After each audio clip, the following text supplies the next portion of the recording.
Good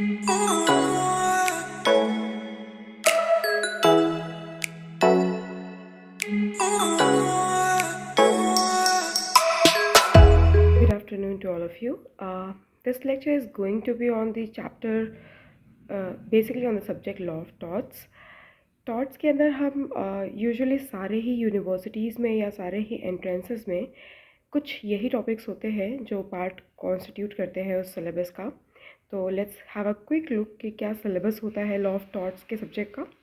usually सबसे पहला topic होता है meaning, nature, elements of taught, difference between tort and contract, tort and crime, tort and quasi-contract, certain maxims, remoteness of damages, vicarious and absolute, strict liability, contributory negligence, general principles of tortious liability, negligence, nuisance, defamation, trespass, redressal of consumer grievances, basically under Consumer Protection Act.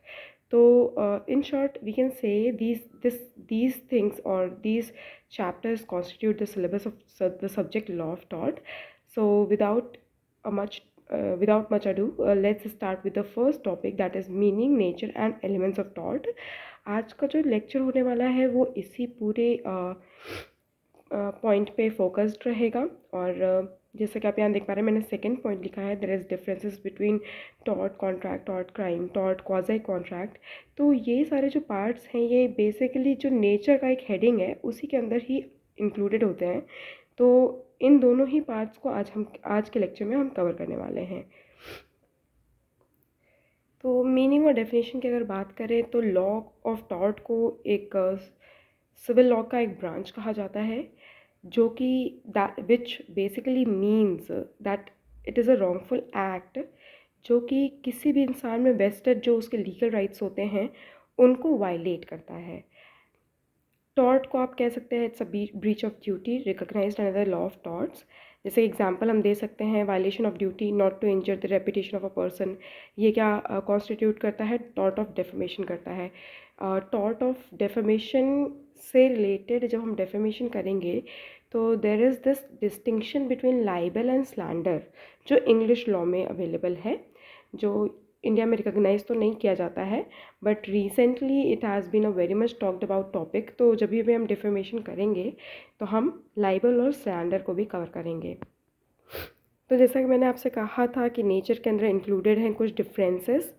तो आप यहाँ देख भी सकते हैं, मैंने यहाँ पर फर्स्ट जो पॉइंटर बनाया है वो ये लिख के बनाया है कि टॉर्ट का जो नेचर होता है उसको समझने के लिए हमें कुछ चीज़ों से उसको डिफ्रेंशिएट करने की ज़रूरत होती है.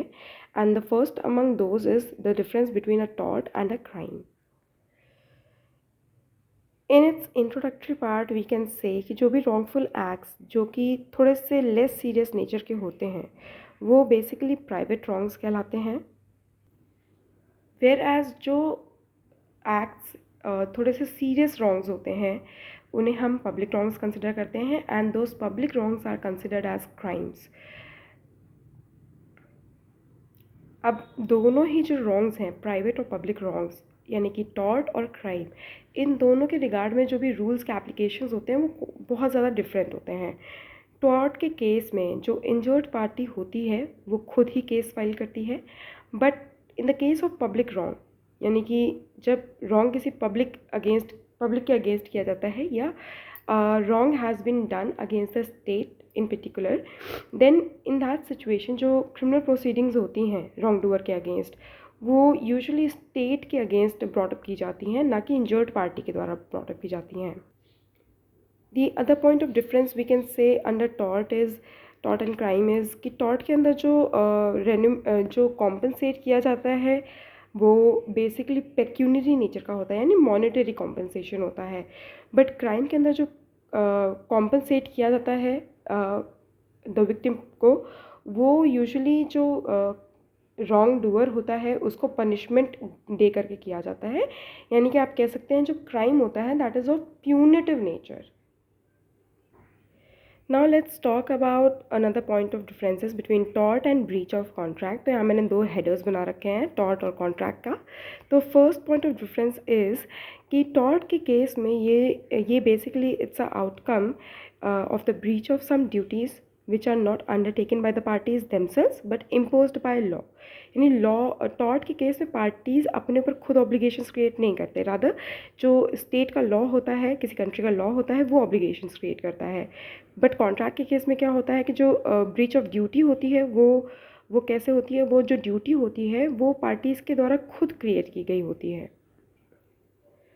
अब टॉर्ट के केस में जो ड्यूटी होती है it is towards the world at large and only the sufferer, जो विक्टिम होता है सिर्फ वही एंटाइटल्ड होता है स्यू करने के लिए. इसका एक बहुत ही फेमस केस है डॉनॉग वर्सेस स्टीवेंसन का.